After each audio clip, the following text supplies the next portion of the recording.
We're a certified organic farm. We grow vegetables, flowers, and herbs, mostly for the retail market.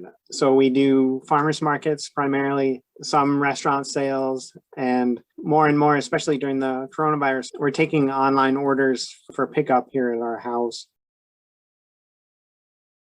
No, I'm a city kid. I grew up in Boston, and my wife is a suburb kid. she, she grew up outside Boston in Belmont. So we met in California, and we're farming and gardening together out there, and then decided to look into farming together. So we looked all over the place, and the best match in terms of being able to manage a farm together was in Cohasset, Massachusetts. So we managed Holly Hill Farm, which is in Cohasset, for 5 years. And while we were managing that farm, Phoebe Poole, whose father lives next door to Eva of Eva's Garden, worked for us. And Alan Poole would come up and say, "Oh, I got to get you to the South Coast." Last year, CSA took off with the coronavirus starting, and it was much more substantial. And Hannah and I don't want to say philosophically, but we've always been, why are we telling people what to eat? We grow so many different things.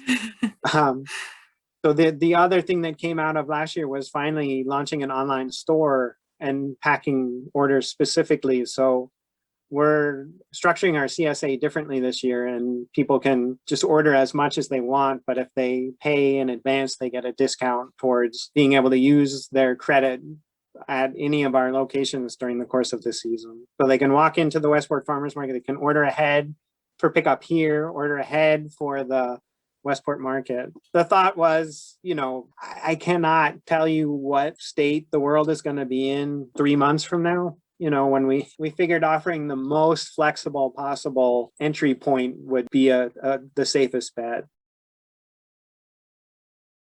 It was really heartening that we had built a customer base over a long time, over these last 10 years, and they showed up for us.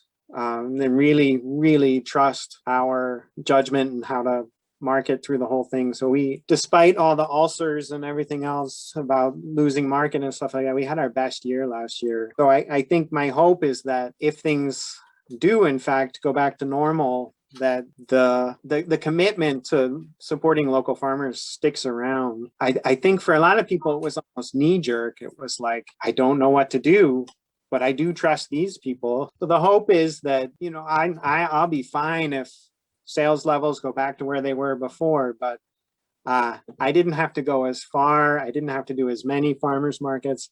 I really hope that trend continues. Matilda's a good farmer. And our younger Liana is also, she's definitely interested, but Matilda has taken to it very naturally. We actually, we put in a kid's garden, which it's crazy to spend your time off from farming gardening, but it's actually really nice. It's a fun way to spend time with the kids. So they both are pretty active in the garden. And then Matilda, she's done quite a lot. They both help out making flower arrangements. We sell some flowers. Matilda's gotten pretty good at it. Hannah always feels a little sheepish, but it's like, hey, you chose the one made by my 5-year-old.